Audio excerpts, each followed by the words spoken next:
seemed, I don't know, crisp, lots of puck moving. What's the right way to handle the day after when you know you're going to be busy here?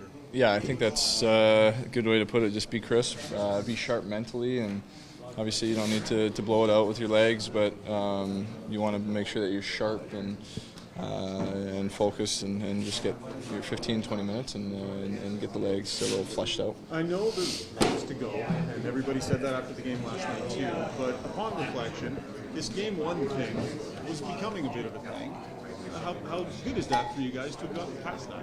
I mean, yeah, it's definitely nice to win game ones and not play from behind and chasing it the whole way. And I think it's been 7 years for us now, and so I mean it's a good way to start. Obviously, tons of work left to do. We know that. Keep moving forward, but it's nice to get the first one. Does it feel a little different the next day? Yeah, I mean. Yeah, yes and no. I mean, even if we were down one, it's the same mentality. You know, you keep plugging along.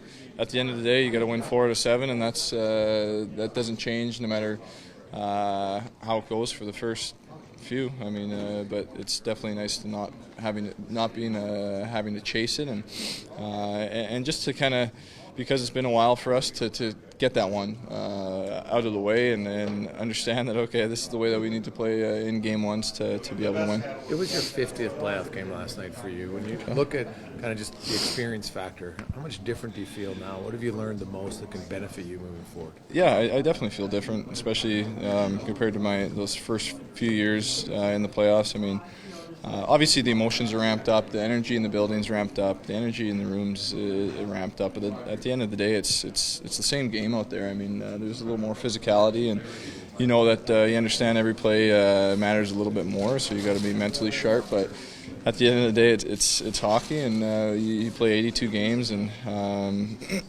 of the same thing. So I mean, you got to take what you can out of those 82 games and play confident and understand that you don't need to change too much, and what got us here is what's going to get us to the next level, and if anything, it's just a little more urgency, a little more desperation. Have you learned how to maximize your rest and little tricks that allow you to stay fresher the deeper you go in the playoffs? Yeah, I mean, it's all about being able to rest and take care of your body, and I mean, some games you can go late into overtime. You can play a full 60 where it comes down to the last minute. I mean, we've seen it already in this playoffs. So it's all about managing your body, putting the right things in it, getting the right amount of sleep, and just making sure that you take care of yourself. What's on your list to do better, do you think?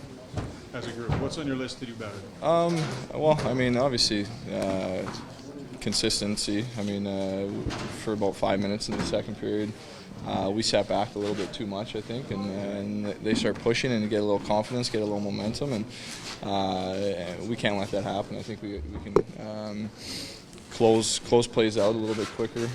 I thought we did that for 55 minutes of the game, but it's not about having those lulls, and this time of year, when you have lulls, teams capitalize, and we understand that. And I think we did a good job after that, taking care of it and just taking care of the puck. I mean, I thought we did a really good job taking care of the puck last night, but obviously an unlucky one at the end there for Caesar, but can't avoid that. I mean, stuff like that happens once in a while, but I think just being able to play the 60 minutes of the exact same hockey, it's tough to do, but that's why you play 82 to kind of hone it in. So nobody knows better than you guys that being down 1-0 in a series doesn't mean you can't come back. Is that pretty useful information to have?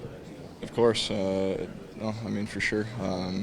We've been in that situation many times and found our way back, and we know that they don't make anything easy for us on the other side. So we know that they're going to want to come out hard and have a push to start. So we got to match that and control the game right from the very beginning. You mentioned the physicality of the series. You had a little bit of a dust-up with Gavrikov in front of the net in the first game. Just some thoughts on the Kings and how much physical presence they have in the game?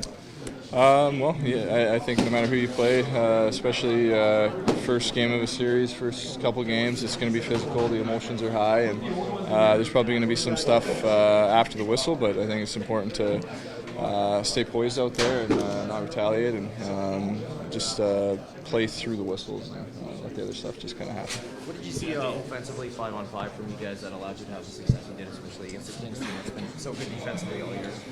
Yeah, I mean, I think they're obviously a good defensive team, and once we get down there, we got big, strong bodies that can hold on to the puck and make plays down there. So we want to keep it low, and when you get a chance, get the pucks to the net and have bodies going there. So I think we did a good job of that last night. We can keep getting better at it, and I think the way that they kind of play in their D zone, holding on to the puck, not throwing anything blind is important. So I think it's something that we've talked about, and we can continue to improve that.